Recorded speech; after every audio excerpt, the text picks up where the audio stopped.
नमस्कार। प्रादेशिक समाचार के साथ मैं पूनम किरकेट्टा। पहले मुख्य समाचार।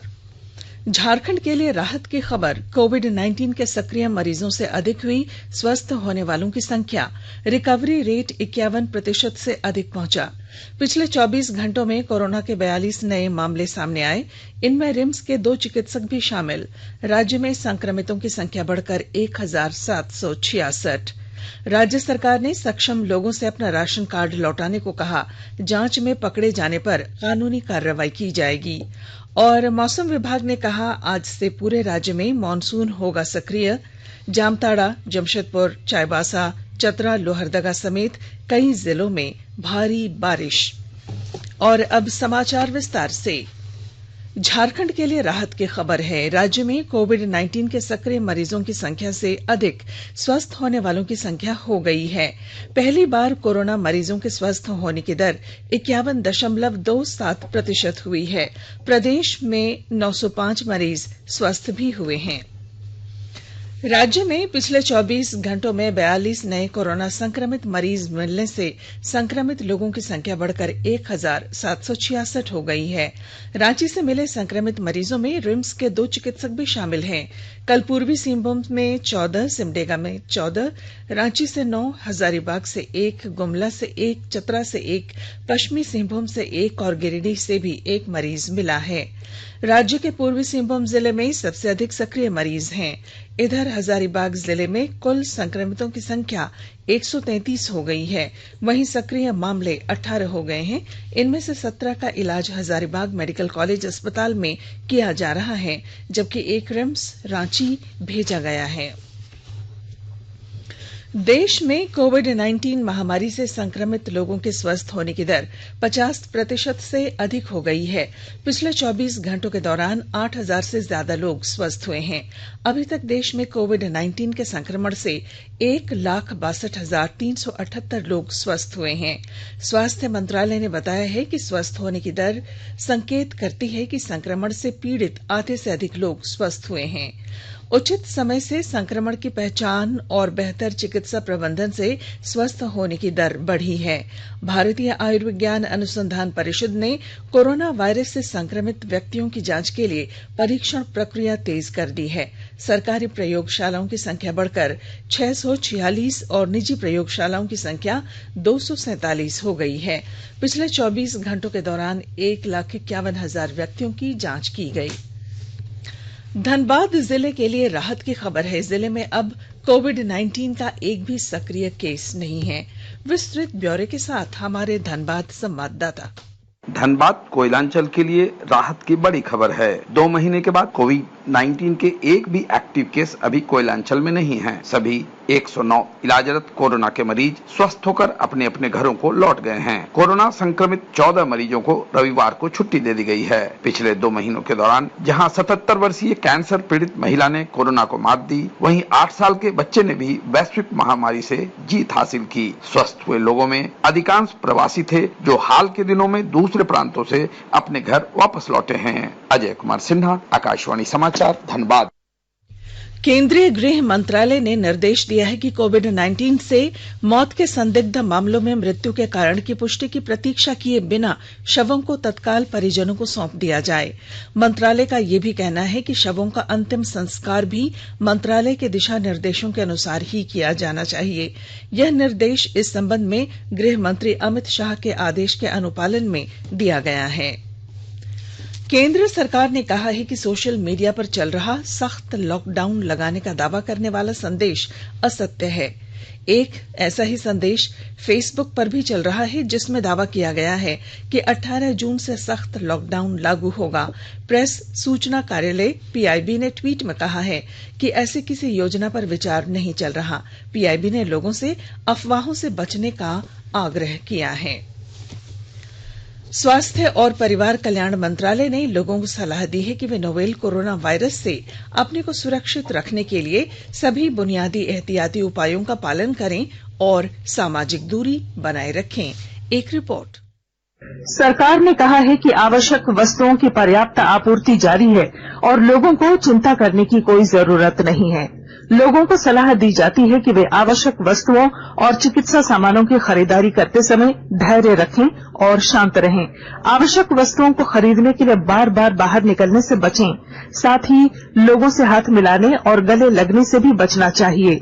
बाजार, मेडिकल स्टोर और अस्पतालों में लोग कम से कम 1 मीटर की दूरी बनाए रखें। घर पर गैर जरूरी सामाजिक समारोह से बचा जाना चाहिए और घर पर मेहमानों को नहीं बुलाना चाहिए।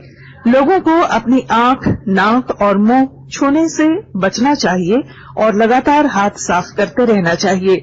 हाथ को दोनों तरफ से कम 20 सेकंड तक रगड़कर धोना चाहिए।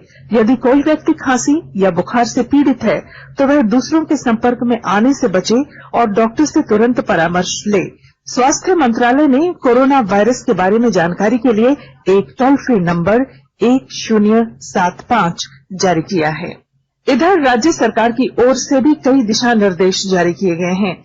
इस सिलसिले में सरकार ने हेल्पलाइन नंबर 181 जारी किया है। सरकार ने कहा है कि कोरोना वायरस से संदिग्ध तौर पर संक्रमित कोई व्यक्ति पाया जाता है तो इसकी सूचना 0651 जो रांची का कोड है और टेलीफोन नंबर 2261-000 तथा 2261-002 के अलावा फैक्स नंबर 2261-856 और मोबाइल नंबर 9955837428 पर दी जा सकती है।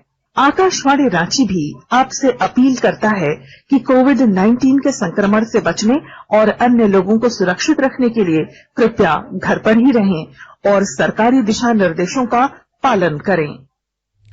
आकाशवाणी के ताजा तरीन समाचारों के लिए आप हमारी वेबसाइट newsonair.com पर लॉग ऑन कर सकते हैं। ताजा समाचार ट्विटर @AIR News Alerts और Facebook page all India radio news पर भी उपलब्ध है। आप प्रादेशिक समाचार एकांश के ट्विटर अकाउंट @AIR News_Ranchi और Facebook page AIR News Ranchi के अलावा YouTube channel regional news unit Ranchi पर भी हमारे बुलेटिन सुन सकते हैं। प्रादेशिक समाचार आप आकाशवाणी रांची से सुन रहे हैं।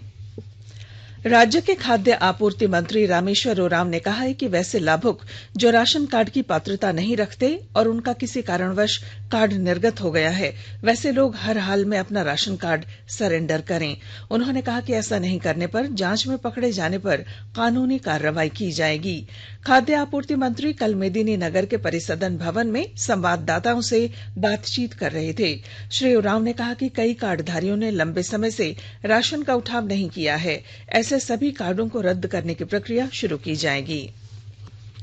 भारत सरकार के सार्वजनिक उपक्रम और नवरत्न कंपनी एनटीपीसी ने हजारीबाग मेडिकल कॉलेज अस्पताल को 8 वेंटिलेटर दिया है। इसके साथ ही एनटीपीसी हजारीबाग मेडिकल कॉलेज अस्पताल के आईसीयू में सेंट्रलाइज्ड ऑक्सीजन पाइपलाइन व्यवस्था लगा रही है।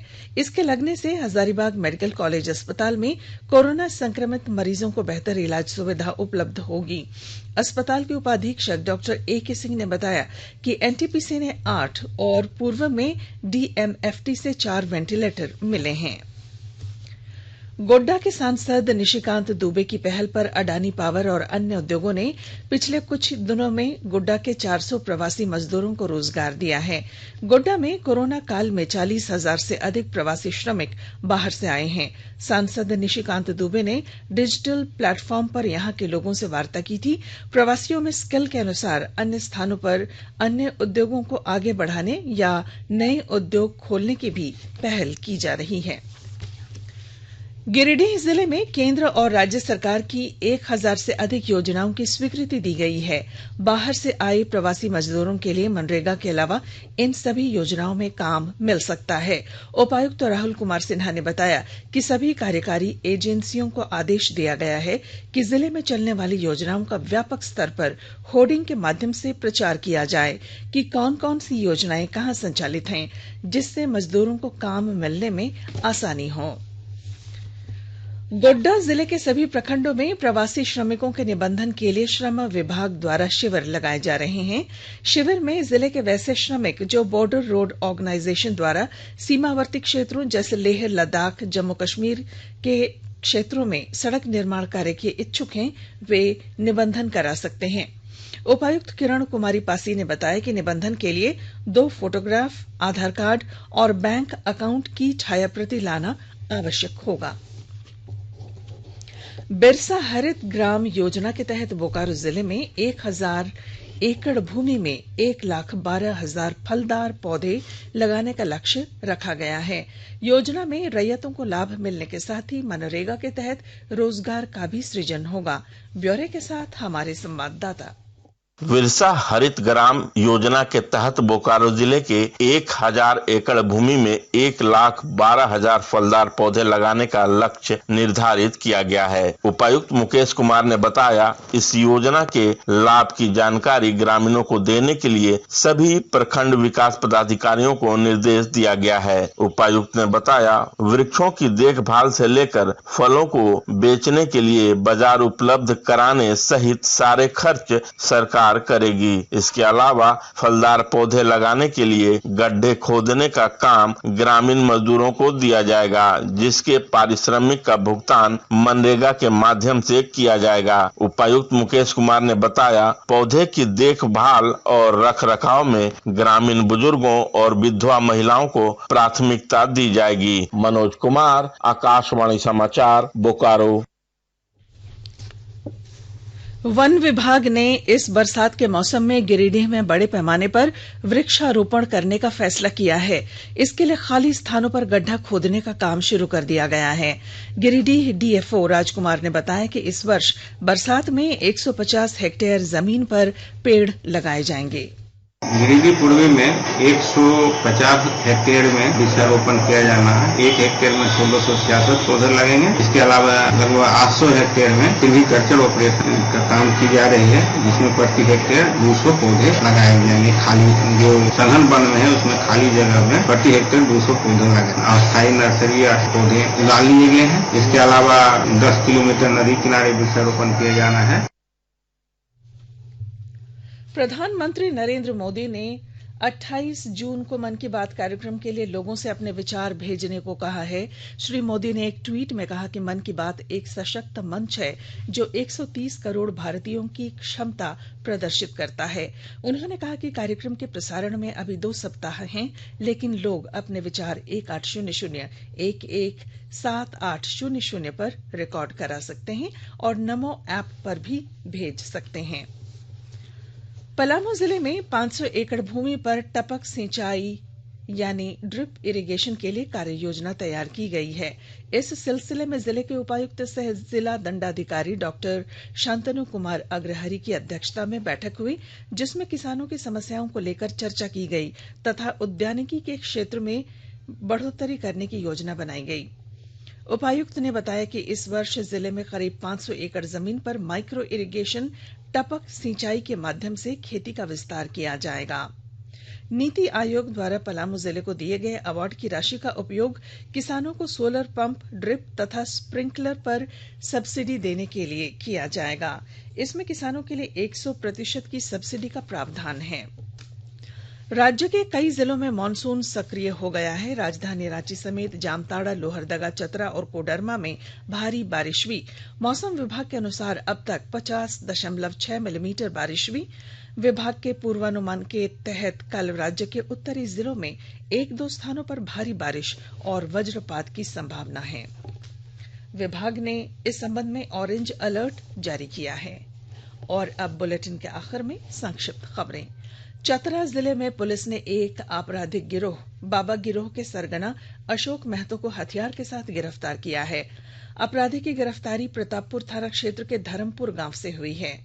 और गुमला जिले में मानसून ने दस्तक दे दी है। मानसून के समय पर आने से किसान हर्षित हैं और खेती किसानी में वे जुट गए हैं। और अब बुलेटिन के आखिर में मुख्य समाचार।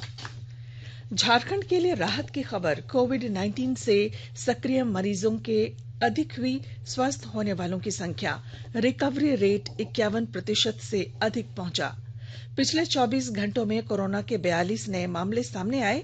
इनमें रिम्स के 2 चिकित्सक भी शामिल। राज्य में संक्रमितों की संख्या बढ़कर 1766। राज्य सरकार ने सक्षम लोगों से अपना राशन कार्ड लौटाने को कहा। जांच में पकड़े जाने पर कानूनी कार्रवाई की जाएगी। और मौसम विभाग ने कहा आज से पूरे राज्य में मॉनसून होगा सक्रिय। जामताड़ा, जमशेदपुर, चाईबासा, चतरा, लोहरदगा समेत कई जिलों में भारी बारिश। और इसके साथ ही आकाशवाणी रांची से प्रादेशिक समाचार का ये बुलेटिन समाप्त हुआ। नमस्कार। घर में रहिए, सुरक्षित रहिए और सुनते रहिए आकाशवाणी।